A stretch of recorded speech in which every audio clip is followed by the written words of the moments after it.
communities and across the nation that are looking for ways to... We're here today to discuss ways to build greater trust between police and minority communities.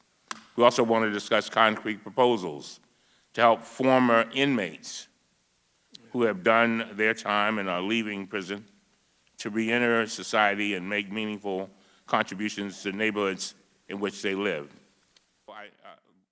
I know that all of you are preparing for Police brutality and the relationship and where we are is really a symptom of a bigger system. Laws and policies that are in place that allow for brutality or mistreatment to happen. There's our criminal justice system and the long documented disparities in which it affects the African American communities and communities of color far greater than anybody else.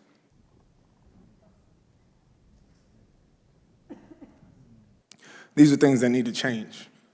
And over the last 2 days, or 3 days, I should say, myself and Anquan, on our second trip back to the Hill, were able to meet with Republicans, Democrats on both sides, and what we heard was that there has been bipartisan effort to attack criminal justice reform. There's been support. And so our question as concerned citizens, well, if there's so much support, if everyone agrees and knows the statistics about how our justice system is not giving justice, then what is holding it back? First, we need the Judiciary Committee to convene hearings on criminal justice. So we're here to use our leverage, our voices, to make sure that our families, our communities, our kids are a priority to the people here on Capitol Hill, to this administration, and to the rest of this nation. There you go. All right. Thank you, Representative. The lack of transparency is only hurting any trust that remains between police and the community where I'm from. And it is a problem facing so many other communities.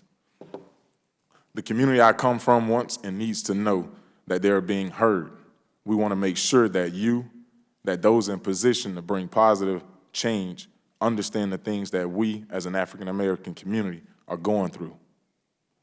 We certainly do not feel that we're being heard right now, especially when it comes to law enforcement and the way we're being policed. Ranking Member Cummings. Specifically, I'm here today to ask for your support on 2 key issues. First, we need the Judiciary Committee to convene hearings on criminal justice reform. The issue has consistently received bipartisan support over the past several years on legislation like the reauthorization of the Second Chance Act, the Fair Chance Act, and Law Enforcement Trust and Integrity Act.